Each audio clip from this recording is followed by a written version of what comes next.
నా తల్లిని నేను ఒక్కడనే కొడుకుని నేనే చూసుకోవాలండి. 5 చెల్లెలు ఉన్నారు, వాళ్ళంతా చదువుకున్నారు, పెళ్ళిళ్ళు చేసుకొని సెటిల్ అయ్యారు వాళ్ళు.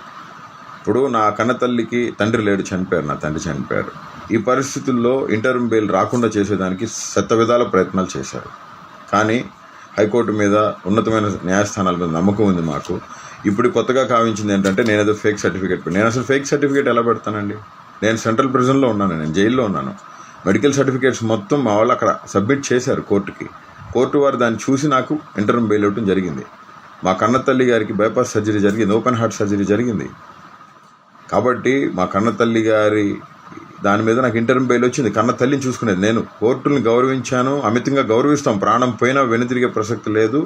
కోర్టులకే, కోర్టు మాటలకే, కోర్టు న్యాయమూర్తుల మాటలకే కట్టుబడి ఉంటాం. బాబాసాహెబ్ అంబేద్కర్ వారసుడిగా, దళితుడిగా, నేను ఒక లా చేసిన స్టూడెంట్గా నేను మీకు అందరికీ విన్నవించుకుంటుంది ఒకటే, నన్ను ఇబ్బంది పెట్టి నాకు బెయిల్స్ రాకుండా నన్ను పర్మనెంట్గా జైల్లో ఉంచాలని చెప్పి కూటమి ప్రభుత్వం, నారా లోకేష్ గారు, పవన్ కళ్యాణ్ గారు, చంద్రబాబు నాయుడు గారు చేస్తూ ఉన్నారు. నన్ను చంపాలని చూస్తున్నారు. నాకు ఏమైనా, నా కుటుంబానికి ఏమైనా దానికి కారణం నారా లోకేషే.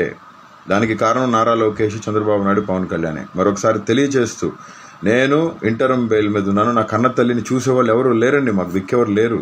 దేవుడే మాకు దిక్కు.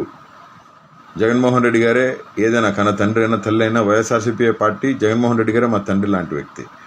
కాబట్టి గతంలో జరిగిన పరిణామాలకి, ఇప్పుడు జరిగిన పరిణామాలకి మీరు చూస్తూ ఉన్నారు. ఎవరెవరిని ఎంతమందిని తీసుకెళ్ళి లోపలేస్తున్నారో.